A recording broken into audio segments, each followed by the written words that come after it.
uso da inteligência artificial para a defesa de sistemas. Porém, acho importante, antes disso, fazer uma breve introdução à IA, explicando o que é e seus conceitos importantes. Então, o que é a inteligência artificial? A inteligência artificial é um ramo tecnológico que surgiu no século 50 com o Alan Turing, que é esse cara aqui. Ele publicou um artigo que aborda sobre a capacidade que as máquinas têm de pensar e de serem inteligentes. Essa ideia nunca foi novidade e antigamente até os dias de hoje vem sendo desenvolvida. A IA tem como objetivo criar máquinas inteligentes, ou seja, fazer que máquinas sejam capazes de pensar e, em meio às circunstâncias, tomar a melhor decisão. Isso é feito com base em bancos de dados que são constantemente abastecidos por novas informações pelo próprio sistema. Pode-se dizer que a máquina aprende com as informações e toma a melhor decisão baseada nos resultados dessas informações. A IA está em todo lugar hoje em dia e já tem tornado parte em áreas de nossas vidas, como o jornalismo, podendo ser usada para a procura de informações, recomendações de pautas e textos, ou até mesmo máquinas que sejam capazes de escrever artigos e notícias, né, sem a influência de um ser humano. Agora que a inteligência artificial foi introduzida, antes de entrarmos no assunto, é importante definirmos alguns conceitos importantes da IA. O primeiro desses conceitos é o Big Data. Né? O Big Data é um conceito que descreve o grande volume de dados que são gerados a cada segundo. Dispositivos como celular, TVs, mídias sociais, além da existência de carros, geladeiras, relógios, entre outros, conectados entre si e gerando a todo momento dados para serem processados e transformados em informações úteis. O diferencial do Big Data está justamente na possibilidade de cruzar dados por meio de diversas fontes para obtermos informações rápidas e preciosas. Com o Big Data conseguimos obter informações de mercado por meio de nossos consumidores, extraindo o que eles estão dizendo sobre tudo que você faz, insatisfações, desejos, necessidades, entre outros. São possíveis de captar em mídias sociais e cruzar com dados internos de sua empresa e assim criar informações preciosas. Obviamente, nada adianta ter dados e não conseguir processá-los e conseguir extrair informações relevantes deles. Processar dados é custoso e trabalhoso e demanda alto processamento e investimento. O segundo conceito é o Machine Learning. E o que seria isso? A Machine Learning nada mais é do que a prática de utilizar algoritmo para analisar uma grande quantidade de dados, ou em outros termos, usando a Big Data e a partir disso, obter uma análise estática através do reconhecimento de padrões dessa amostra e com isso fazer previsões e tomar uma decisão.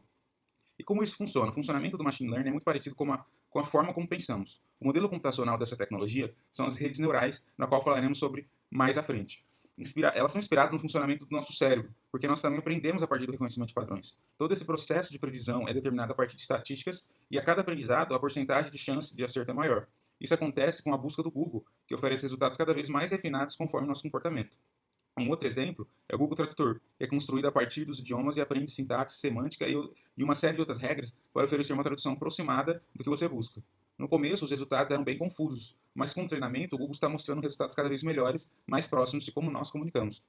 O terceiro conceito são as redes neurais. É um conceito muito importante e a maioria das técnicas de uso da inteligência artificial utilizam as redes neurais como base de seus algoritmos. O funcionamento das redes neurais artificiais são inspiradas no funcionamento dos neurônios humanos e com essa ideia pesquisadores desenvolveram neurônios artificiais. Cada um tem 2 ou mais receptores de entrada, responsáveis por perceber um determinado tipo de sinal. Eles também possuem um corpo de processadores responsável por um sistema de feedback que modifica sua própria programação dependendo dos dados de entrada e saída.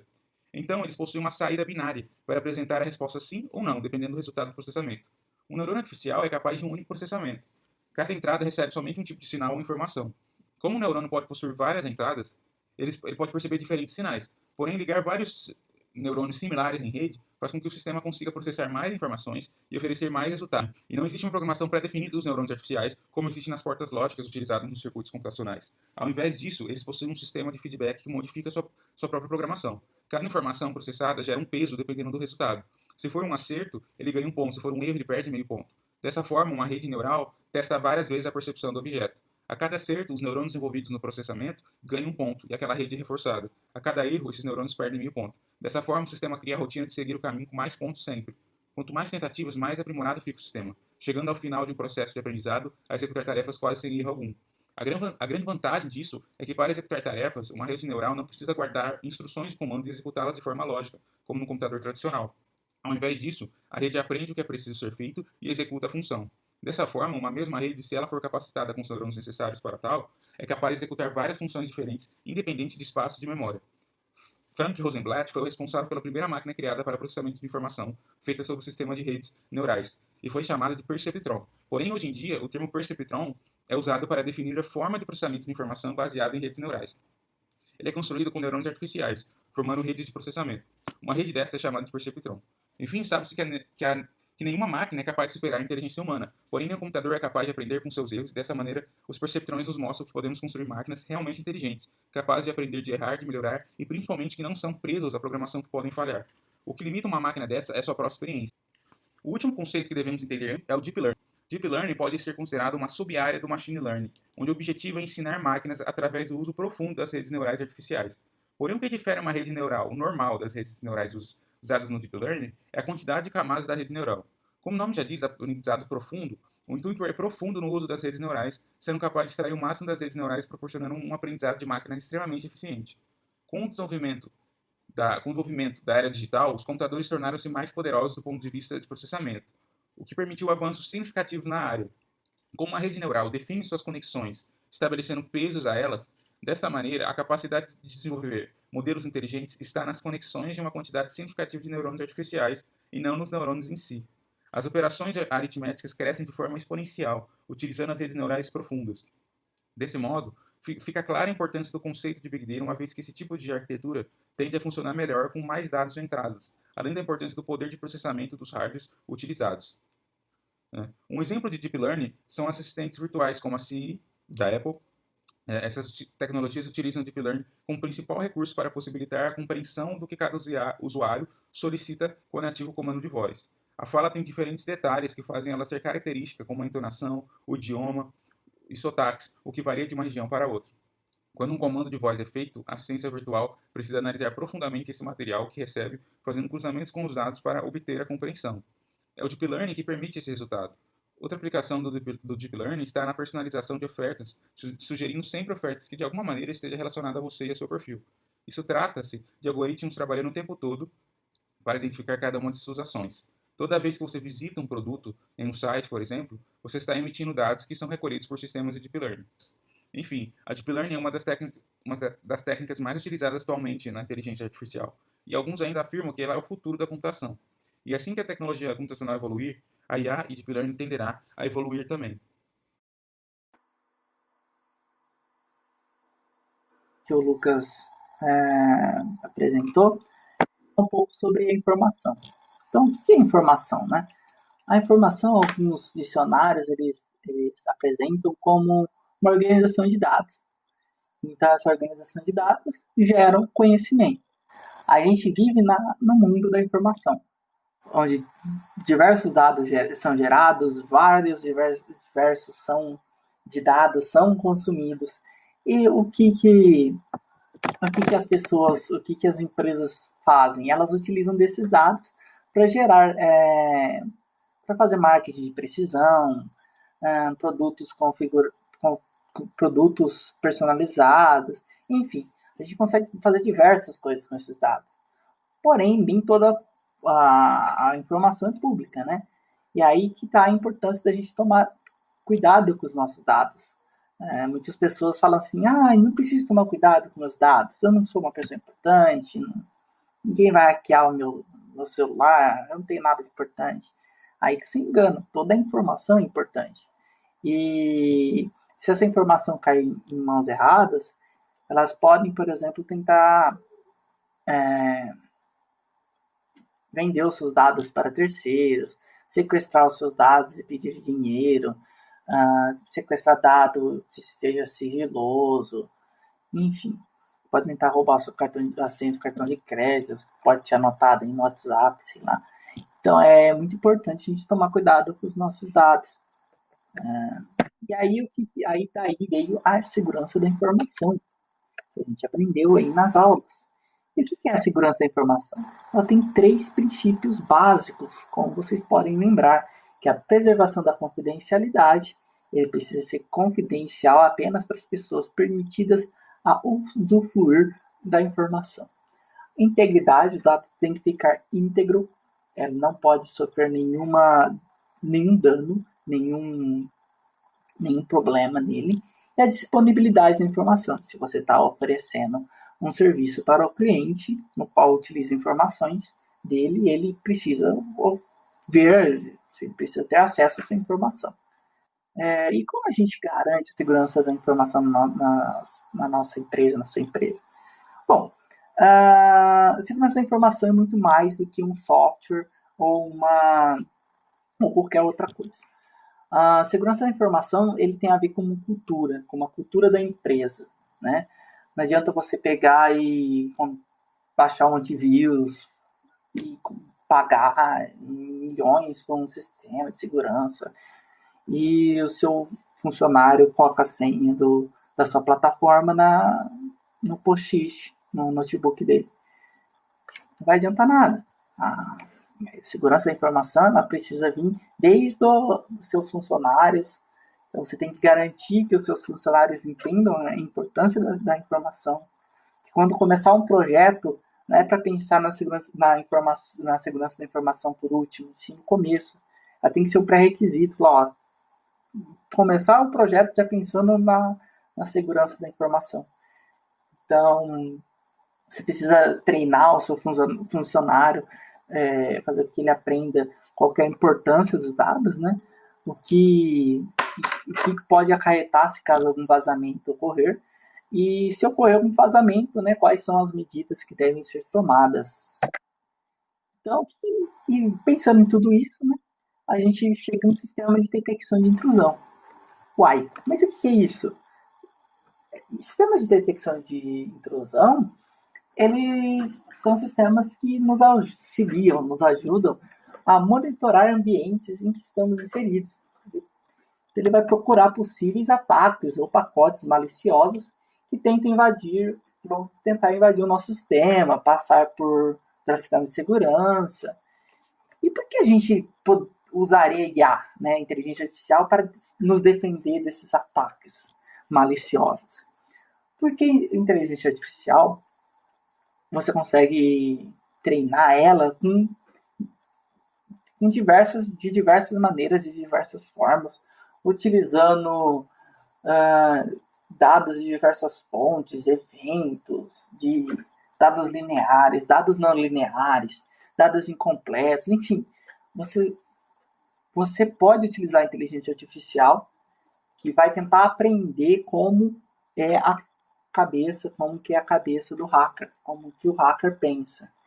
E as vantagens aqui de inteligência artificial que a gente pode utilizar, que é a detecção baseada em assinatura. Então, o que é isso? Assinatura. Baseada em assinatura. São quando a gente treina uma inteligência artificial, a gente treina um software, um algoritmo, para reconhecer ataques já conhecidos. Então, eu sei se ele tentar entrar por essa porta, fazer isso, ó, é uma possível invasão.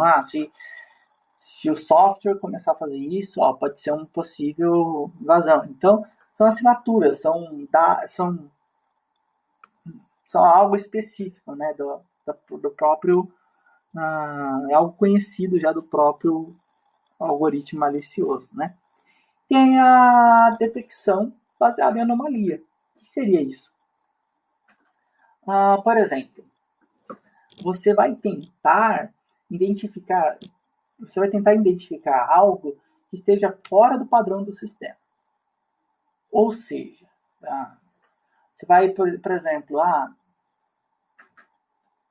pessoa errou 10 vezes a senha e acertou a última. Cara, quem erra 10 vezes a senha? Tipo, por exemplo, se olhar o padrão, a pessoa sempre erra no máximo 2 vezes. Então você olha lá o padrão da pessoa, ela erra sempre 2 vezes a senha, 3 vezes no máximo. Mas teve um dia que ela errou 15 vezes e depois teve um login. Opa, tem algo estranho, né? Uma pessoa, um computador, um usuário, uma máquina, ela tentou fazer acesso num sistema, tipo, que não é permitido para ela em um horário estranho, sabe? 2 horas da manhã.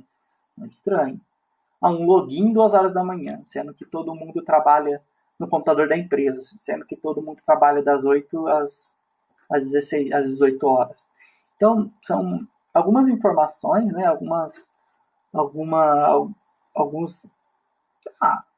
Alguns padrões que, às vezes, as pessoas da empresa, os usuários seguem. Por exemplo, 100 tentativas de logins, por exemplo, o que eu quero explicar agora é, por exemplo, algo desumano. A pessoa tentou logar 100 vezes em 10 segundos. E errou as 100 vezes. É meio impossível isso acontecer, né? Então tem coisas que você fala assim, ó, não, isso foge do padrão, é impossível isso acontecer. Você escrever a senha 100 vezes, errar 100 em 10 segundos, né? Então, pensando em tudo isso, eu queria mostrar um estudo de caso em que a inteligência artificial foi utilizada para ajudar na defesa, né? Eu vou falar um pouco primeiramente da Simio. A Simio é uma empresa de cibersegurança. Ela está muito tempo no mercado, 20 anos no mercado, né? Trabalha com data center, cybersecurity e DBA services, né? A Simio, o problema não era com ela, né? Mas ela teve a ideia de falar assim, nossa, ela observou que existiam muitos dados de servidores, dados de clientes que eram gerados, né, coletados, e tá, e eles observaram que eles não estavam utilizando aqueles dados da melhor maneira, eles não estavam da melhor maneira não é a palavra certa, mas usufruindo 100% dos dados, né? Eles poderiam levar mais para o cliente, poderiam melhorar a experiência dos seus clientes, né? E aí veio a ideia de juntar com a inteligência artificial. Então, isso gerava alguns problemas, né? Então, por exemplo, como eu disse, né, vários logs eram gerados e não eram tratados, não eram trabalhados. Eles eram tratados, analisados, né? Mas pelo Tier 1, né? Que é uma pessoa que fica olhando lá para ver se tem algum log estranho, algum log anômalo, né? E nisso gera dificuldade, né, para analisar e verificar o que poderia ser um problema. Imagina, você vê um servidor, você ficar olhando logs de servidor 24 horas por dia, você não vai conseguir identificar, dificilmente você vai conseguir identificar alguma anomalia lá, né? Demora para identificar um problema. Às vezes as pessoas, tipo, percebiam que aconteceu alguma coisa, tá acontecendo isso, tá, mas quando que começou isso? Da onde veio? Não foi do nada que aconteceu. Então aí você ia lá, tinha que analisar logo, verificar o horário e tal. Então dava um pouco de trabalho até você achar qual foi a fonte do problema, né? Até mesmo você consertar ele. Então, acima da TH fizeram o produto Smart Tier 1, que visa ajudar esse Smart Tier 1, esse Tier 1, aliás. Então a gente criou uma plataforma que clusteriza, né, que segmenta os dados, eles filtram os logs, aliás, filtram os logs no que pode ser possíveis ameaças de ataque. Vai aparecer, por exemplo, aqui a gente conseguiu fazer com que a gente conseguiu colocar aqui, por exemplo, só os alertas críticos. Aqui, por exemplo, ficou uma tag, esses daqui foram resolvidos. Então a gente conseguiu pegar com esse dashboard aqui que a gente conseguiu, um dashboard com a inteligência artificial que a gente conseguiu filtrar os logs e verificar quais dados eram críticos, quais alertas eram críticos, quais não eram, e aí não precisa mostrar porque não é crítico, né? Isso ajuda muito e muito a geração a análise, né, do Tier 1.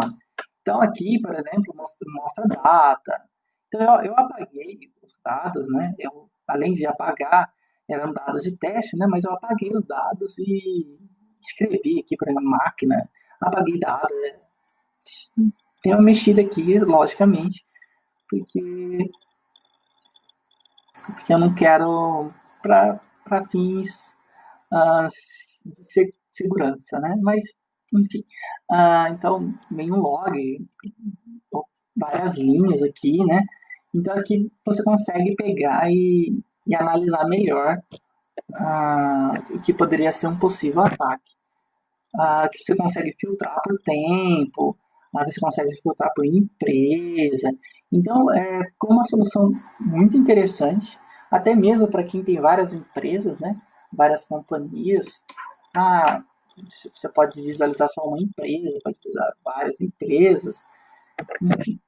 E aí aqui, por exemplo, como eu disse, que tem como você clicar aqui nesses três pontinhos e colocar, esse ataque aqui eu resolvi. Colocar aqui no resolvido. Tem como você ignorar. Esse vídeo é para você ver a mensagem de log inteiro, né?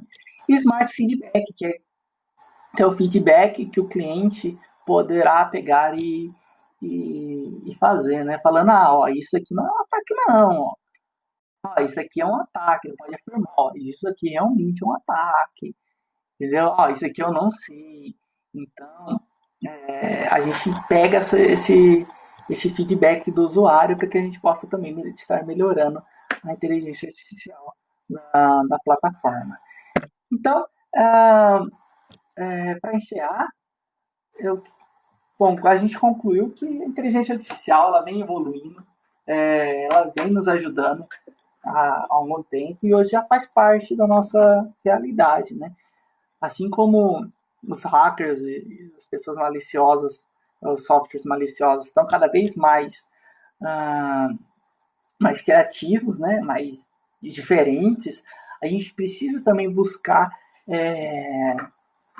soluções buscar soluções diferentes, como é o caso que a Simon fez para se alguém quiser fazer o network, é isso, conversar comigo, né? Mas enfim, fazer a parte do programa, a gente precisa usar a inteligência artificial para conseguir barrar, para a gente conseguir nos proteger melhor dessas possíveis ameaças, né?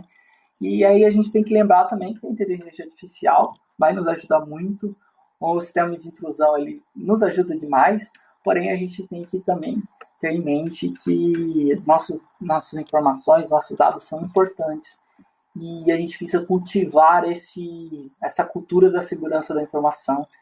A gente precisa aprender que nossas informações são valiosas e por isso a gente não pode ficar brincando com elas. Então é isso, espero que vocês tenham gostado. É isso aí, falou!